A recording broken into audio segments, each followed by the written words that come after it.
I watched the movie a few days ago. I don't remember much of it. We've had 2 weeks in a row of movies that were deeply forgettable. I remember thinking deeply like, why is this so boring with such a great camp premise? We got rich girls that don't know what real life is and what it's like. And that sounds like it would be ripe for comedy. This movie is not funny. You are about to enter the courtroom of the Honorable Judge KennieJD. Does she have any movie critic experience? No. Does she have any authority? No. But they gave her a show anyways. The movies are bad. The cases are good. The rulings are final. This is in defense of... I'm using lip plumper right now, and I don't think my lips are any more plump, but I am in immense and distracting pain. Great start. Okay. Hello, everyone, and welcome to In Defense of, a More Better production. I am your host, the judge, the jury, KennieJD. And on this here foolishness that we do, it's kind of like a podcast. It's kind of like me just shooting the shit on video if you're watching us on video. I talk about bad movies. No, I don't. That's my channel. I talk about movies that did poorly in the box office, got bad ratings, and decide whether or not they deserve them. Ayo. Last week we talked about that movie, Something of the King, In Defense of the King. No. In the Name of the King. Like I said, the movie was very forgettable and I've forgotten the title. So, you're welcome. Apparently people in the comments were saying that it's their comfort movie because it felt like a faded dream of like a deep nostalgia of some point. Like it felt like something that happened but we're not quite sure, and something about that is comforting. And if you like it for that reason, at least you found something good about it. Otherwise, if you were watching it for a movie, I'm sorry. You'll never get that time back. So... get yourself a cookie, kid. You deserve it. This week, we're looking at another movie that I found randomly in the list of just random movies that didn't do very well. Today, we're talking about Material Girls. Material Girls. Starring Hilary Duff and her sister. What's her sister's name again? Haylie Duff. Apparently, this was a 2006 American teen comedy film loosely based on Jane Austen's 1811 novel Sense and Sensibility, updating the setting to modern Los Angeles. I watched the movie a few days ago. I don't remember much of it. We've had two weeks in a row of movies that were deeply forgettable. This one I remember a little more, because I remember thinking deeply like, why is this so boring with such a great camp premise? We got rich girls that don't know what real life is and what it's like to be in real life, forced into very like Simple Life-esque, Paris Hilton, Nicole Richie, Simple Life-esque, forced into real life. And that sounds like it would be ripe for comedy. This movie is not funny. So as always, let's talk about the ways that it was good at being bad, i.e. its alkali. In 2006, it was nominated for Worst Screen Couple, as in like duo, not like romantic couple, in relation to the real life sisters, Hilary and Haylie Duff, which is quite the feat, again, considering y'all have no chemistry as sisters, as siblings, and y'all are actually siblings. So they were also both nominated for Worst Actresses. Again, Hilary and Haylie Duff. Both Hilary and Haylie earned the unique distinction of becoming the first sisters to earn Razzie nominations for Worst Actress in the same year. We level up. I love that. It was released on August 18th, 2006 in theaters, and February 5th, 2008 for general like on-demand streaming and the like. Oh yeah, because The Simple Life came out 2 years before that. It was definitely kind of riding off of like blonde, hot, confused, dumb girl, rich, who gets sent into the real world and is forced to understand reality and get a real job. Originally, the role was written for Mary-Kate and Ashley Olsen, but in the line of people that auditioned for this film and didn't get it, there was also Anne Hathaway. You dodged a good one, babe. Anne Hathaway, yes, I think this is the reason why her skin looks so good still. And Lindsay Lohan. Both auditioned for the roles that eventually went to the Duff sisters. In the box office, Material Girls was released in 1,500 theaters in the US and debuted at a whopping number 9 on the weekend box office chart, grossing only $4.62 million in its first 3 days of release. Worldwide, by the end, the film garnered about $16.8 million, which makes it one of the few movies in the series that actually made its budget back. Its budget was $15 million, which is still oddly high for what this film is. So it grossed about $1.8 million. As far as critic reviews go, it got 4% on the tomato meter and 44% from audience scores. I think the reason, again, I feel like that's really high. I feel like it was probably that high because it is like the film itself, I would imagine, is aiming towards those kids that were Lizzie McGuire fans who are a little older now, just slightly older, who want to see her as like a teen doing funny stuff as a teen as opposed to like the Lizzie McGuire show. With that said, I was never a Lizzie McGuire kid. So I feel like movies that had Hilary Duff in it, I didn't feel particularly strong about. Actually, I'll be very frank with you. I actually really didn't like Hilary Duff. Not enough to like actively hate her, but enough to just say, I don't like anything that she's in, so I don't want to watch it. I didn't like her music career, except for, what's that song? I'm coming clean.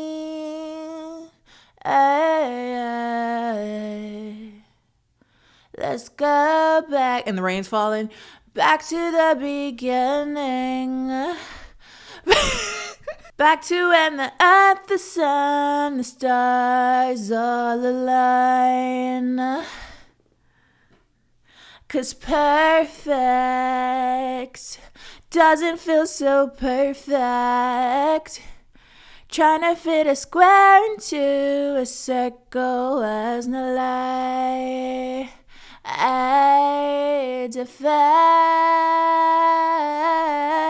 Let the rain fall down and wake my dreams. Let it wash away my sanity. 'Cause I wanna feel the thunder, I wanna scream. Let the rain fall down, I'm coming clean. I'm coming clean. Yeah. And then there's a second verse and the rest of the song. You're welcome. I wasn't really invested in anything really that she was in. So that's probably why I've literally never heard of this movie. But anyway, some of the reviews. Peter Bradshaw from The Guardian. The film's sole purpose is to promote, with chilling lack of irony, Hilary Duff's own perfume brand or brand of perfume. Oh, and there's her single too, because they play her music a lot in this movie as well. It's like, that's what it feels like. It feels like a very long advertisement for things that Hilary Duff is selling. But also they didn't feel like making a movie at the same time. It's just like getting through what we need to so that y'all will buy this fucking shit this Hilary Duff is trying to sell. No shade. I like Hilary Duff now because she's not singing as much anymore. Like she'll be in like, what is that one show my mom used to watch? Younger. She was in Younger. The show where the 40-something-year-old woman can pass for 26 and passes for 26 at her work. And I'm like, babe, you look 34. You do look younger than what you are, but you don't look 26. But Hilary Duff is also in that show. And I was like, okay, she does, she's cute. She does a good job. She has amazing cheekbones and a beautiful smile. Cute girl. I just don't like anything she does. But I'm sure she seems like a great person, though. Messy, patronizing, and tonally confused, this vanity project, timed to coincide with Hilary Duff's perfume launch, quite frankly, stinks. That's Anna Smith from Empire magazine. Haylie and sister... Haylie and sister Hilary Duff just don't have the comedy stylings to sell this half-baked story of heiress sisters battling to save their dad's cosmetic empire from ruin. That is Stella Papa Michael. The name looks longer and more intimidating than it actually is. I was like, Papa Michelle from BBC.com. So, okay, quick synopsis. Like, as you may have garnered from those reviews and my referring to this as kind of like a vague knockoff of A Simple Life, if you've ever heard of The Simple Life, Paris Hilton and Nicole Richie. There you go. It's about some rich girls who have to build themselves up to some degree, but they don't do a very good job of like sticking to that moral at all. But anyway, two sibling cosmetics heiresses, Hilary and Haylie Duff, must grow up quickly when a company scandal leaves them penniless. Though it is tempting to follow the advice of their board of directors and sell out to their biggest competitor, the gals decide to take matters into their own hands and save the company that their father built from scratch. Hilary and Haylie Duff play two sisters, Tansy and Ava. They are spoiled Hollywood socialites who enjoy shopping and dating, paying little attention to their late father's company, Marchetta Cosmetics, run by co-founder and family friend Tommy Katzenbach. Tommy. Tansy is going to college soon, and Ava is planning to announce her engagement with fiance Mike. Just when everything seems amazing, a major media scandal breaks involving disfigurement from Marchetta's night cream. And this started to give me glows of Catwoman. For those of you that don't know, I love Catwoman. 2004 Halle Berry Catwoman. I refuse to let y'all tell me that's a bad movie. Will you get vertigo? Maybe. But will you see a look? I'm gonna be Catwoman next year. This year I'm gonna be Jessica Rabbit. Have I told y'all that? I feel like I've been telling everybody, but I don't know who I've told. It's literally my favorite topic of conversation. This year for Halloween, I'm going as Jessica Rabbit. I've always wanted to go as Jessica Rabbit, but I was insecure about my arms as a kid. I'm still kind of insecure about my arms, but I also feel like I'm soft and cuddly and my boobs look nice. Why would I take that away from people? You know? What was I talking about? Okay, yeah. But it reminded me because like an evil cosmetic brand that's causing people to have ailments from their cosmetics. That reminded me of Catwoman. Anyway, so now that the products have a bad name attached to them, the girls and their father's reputation is completely ruined. And Ava and Tansy retreat to their mansion. But while preparing a home spa treatment, Tansy accidentally spills nail polish remover over, and Ava's lit cigarette is then dropped during an argument, starting a fire that effectively burns down their mansion. Ava saves their father's watch and her engagement party dress, while Tansy saves their TiVo box with recordings of TiVo. Y'all remember TiVo? We never had a TiVo. I'm sorry. I get so distracted, but one side story. So I'm losing my mind right now because I'm trying to figure out how to download Windows 98 onto my current computer so that I can play Barbie Secret Agent. It's a very specific thing. And so in the course of like searching for old things, essentially, I thought about TiVo. We've come a long way. Technologically speaking. But sometimes you still want to play Barbie Secret Agent. Sometimes you're curious where you can find a TiVo. Anyway, they save their TiVo box with recordings of her father talking about his cosmetics and like his passion for it. They go to a hotel where they learn that their credit cards have been blocked, leaving them completely broke. They then move in with their maid and close family friend Inez in her small apartment.